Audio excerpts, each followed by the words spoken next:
Hey there guys, I'm SonicGhost and welcome back to some more Let's Play Splatoon. Last time, we beat the first boss of the game, the Octo Stomper, and we moved on to Area 2 here. And in between episodes, I had a sex change. Well, at least my inkling did, because I'm still a guy at heart. But yeah, we are now playing as the boy. So this is the boy design. It looks pretty cool, but my only complaint about it is the hair. Because the hair is going off of the Japanese hairstyle that a lot of boys like to use. Think of the sumo wrestlers where they put it in a ponytail, basically. And while this is cool and all, to me personally, I just prefer the girl's design a lot more. I just feel like it looks a lot more natural, basically.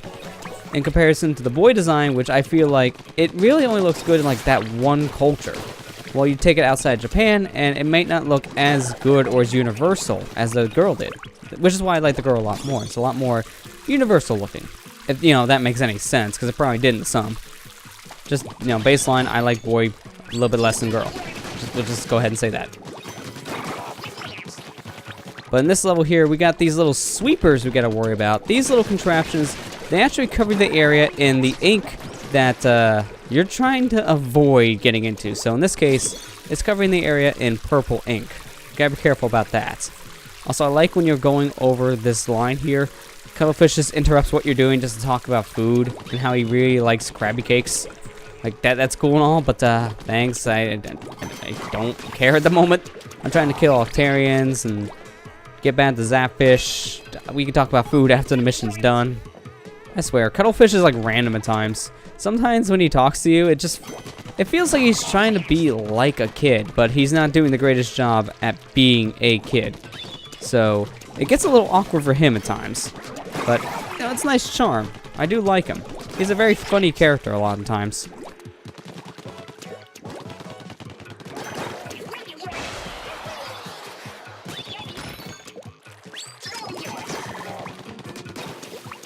Right here, you gotta be careful because these sweepers will be covering your path when you're jumping over. And a lot of the sweepers, as you saw, had the Octarians on them, which, you know, pretty deadly. But this is where the Zapfish is. We're right at the end. So kill this guy right away. And I was hoping that burst would have hit the guy with a shield. Unfortunately, it did not, so I'm gonna have to do it.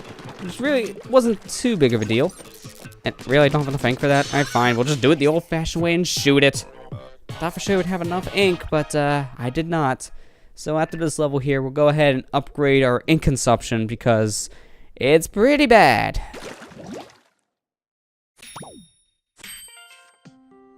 The ink sprayed during a turf war vanished almost immediately after the battle ends. How environmentally friendly and incredibly convenient. I definitely agree on that one. It is very convenient that happens. Thanks, Cuttlefish. I already explained about the checkpoint thing. Alright, so let's go ahead and upgrade the ink tank to level 2. And hopefully, yes I do, I have enough to level 3, so we'll immediately kick it back up. And next upgrade is at 800. And as you see, each time you upgrade it, it doesn't upgrade it a huge amount. The most you can get is 2 times the amount of ink that you would get normally. But that's something to keep in mind. Now, I want to go ahead and do this. I'm going to go ahead and tap on the gamepad where level 6 is, and I'll jump immediately to it. This is a really useful feature for just making your travels a lot faster here in single player. It's really only useful here in the hub world because you can't do that in a standard level. You know, outside the little designated jumping pads that you can go on. But just to traverse in the hub worlds, tapping on the location of a level makes things so much faster, especially if you gotta turn the game off and then come back here at a later date. It'll make your travels way easier back to the levels you're at. Now this here is our first level we'll be seeing that's based off a level you can play in the multiplayer of the game, and our first introduction to the Octolings. The Octolings are the direct rivals to the Inklings, and they are basically the same type of human slash sea creature kind of people. It's really hard to describe this because it really doesn't make much sense when you try to describe it in the way I am, but they basically are Inklings, just, you know, as octopuses. Like I said, this is really hard to explain for some reason. I don't know why it's so hard for me to explain this. Just think of them as Inklings. That's basically the best way to describe this.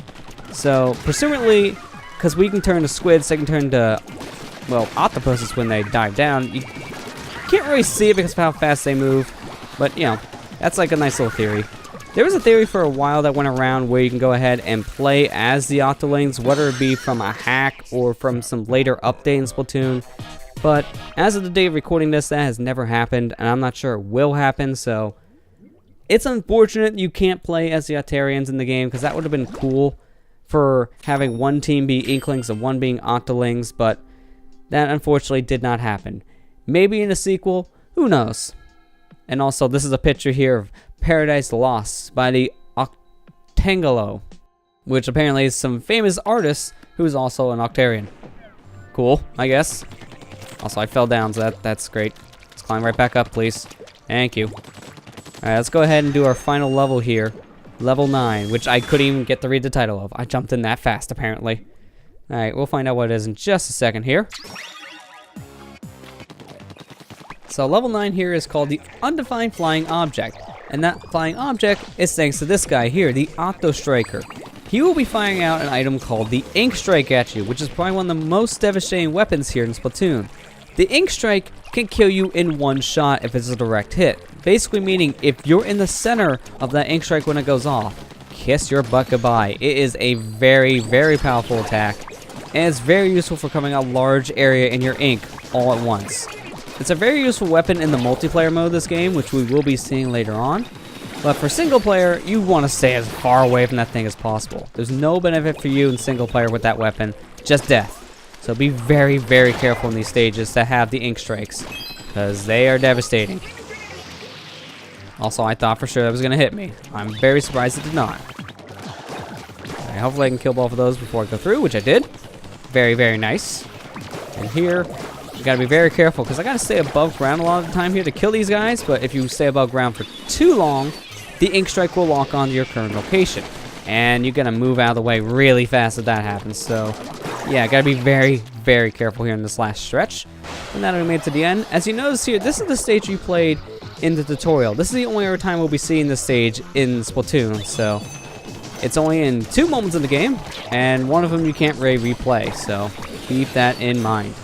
I'm gonna go ahead and throw that bomb, because if you throw a bomb against the Octo Striker, it can't really do anything, because the Octo Striker is so high up, it won't reach him. But if you throw it around where he is, it actually distracts him a little bit. So that's a good strategy if you just want to make your life a lot easier. Just throw a bomb where he is, and then he'll get distracted, look that way, or move a different direction entirely to avoid it. And that allows you to get some shots in without him firing an ink strike right away. So keep that in mind. It seems that some Octarians can assume humanoid form.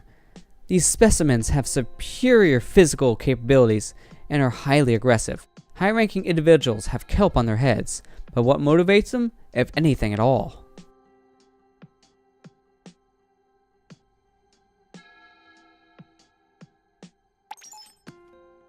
That is a great question. I'm betting what motivates the Octolings is basically be better than Inklings. That's my my big assumption here. Alright, but let's go ahead and make our way up to the next boss here, which is the dreaded Octonozzle. So this guy we gotta be careful of, because as the name implies, this guy is going to be a long-range fighter compared to the first boss, where you had to get up close and personal before he can actually attack you. So just like in the first boss fight, I'm going to go ahead and drop a secret right away. That way I get a clear line of yellow ink to go ahead and swim through in the beginning of this fight, making things a little bit easier in the beginning. But after he swallows that Zapfish, he'll turn around and show us some sweet shoes. Those are cool, but they won't be saving you here. Also, they serve like no purpose whatsoever.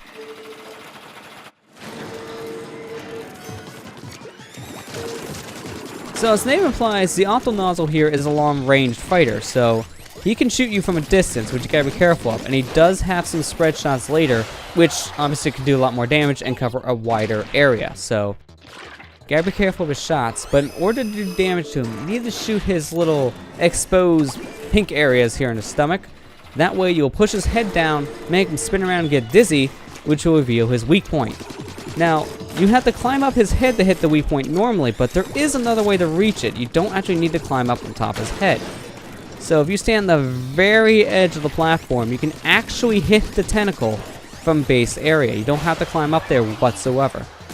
To be honest, this really isn't that useful. It's more of a speedrunning trick, so we know exactly where to aim and where to stand and all that. You can beat this boss fight a lot faster doing that, but really, it's not that practical. I recommend just going up his head and taking care of things from there, because while it might be a little bit slower, it's a lot easier to aim.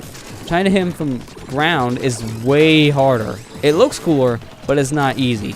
Not at all. Alright, that's that spread shot I was talking about, where we're split up into multiple different pieces. I've also seen his shot actually go into a spread shot. Wow, that was redundant. I actually have seen it spread apart and cover a wider area, so he will do that. But he didn't do it in this fight, unfortunately. Which really wasn't that big of a deal, because as you've seen, the Octonozzle here wasn't really that difficult for us. This fight was kind of straightforward if you know what to do. You just have to be really careful of his shots, but besides that, if you know how to dodge those shots, he can't really do too much else to hurt you. Scritchy. Scratch.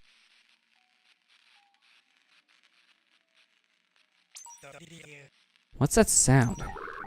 Cuttlefish. Well, that's a radio. Must be broken. You're doing great, Agent 3. Don't let up.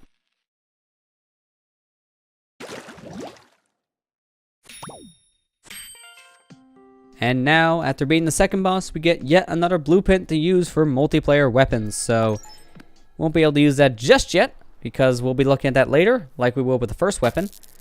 And after we sort out this line, Area 2 has been beaten, and we open up the path to Area 3. But with that, I'm actually going to go ahead and call the episode here. Next time on Let's Play Splatoon, we'll move on to the next area here in single player, Area 3. I'll see you guys next time.